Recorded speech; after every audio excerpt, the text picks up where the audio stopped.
मोना साहब की जाने बढ़ते हैं। कराची ने 237 से आप हमें अपडेट करेंगे।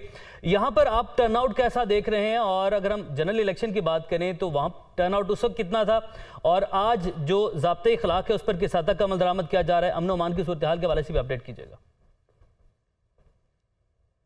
देखिए, टर्नआउट की अगर हम बात करें तो कराची में दो ज़िमनी इंतखाबात हाल ही में हमने देखे हैं। एक कहने 240 पे हुआ था और एक कहने 245 पे, जहां एक से MQM के उम्मीदवार कामयाब हुए थे जबकि दूसरे पे PTI के। लेकिन दोनों ज़िमनी इंतखाबात टर्नआउट था, एक में 8% और एक में महज 11% रहा था।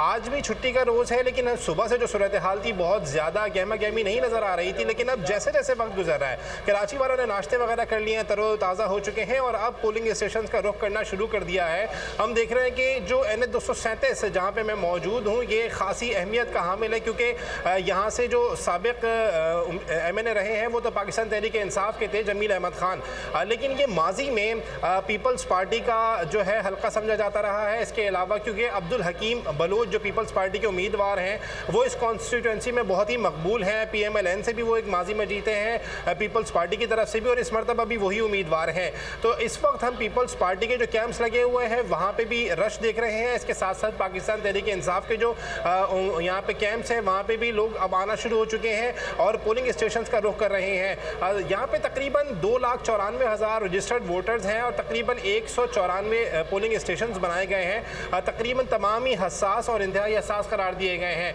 अब तक जो पोलिंग है वो खुशगवार माहौल में जारी है और यही उम्मीद की जा रही है कि आइंदा भी ये खुशगवार माहौल में चलता रहेगा। जब थोड़ी देर पहले जो साबिक MNA थे PTI के जमील अहमद खान, उन्होंने विजिट किया है पोलिंग स्टेशंस का और उनकी जानिब से ये शिकायत सामने आई है कि जमाल मुराद गोड है वहाँ पे कुछ पोलिंग स्टेशंस पे जो है दीगर सियासी जमातों की जानिब से जाली वोट डालने की कोशिश की गई है। ताहम सूबाई इलेक्शन कमिश्नर ने इसकी तरदीद की है और यही कहा जा रहा है कि अब तक पुरअमन तौर पर जो है पोलिंग जारी है और उम्मीद ये की जा रही है कि जैसे जैसे वक्त बढ़ा है आने वाले वक्त में, चूँकि छुट्टी का रोज़ है, लोग जाग चुके हैं कराची के, तो ये पोलिंग के टर्नआउट में इजाफा हो सकता है।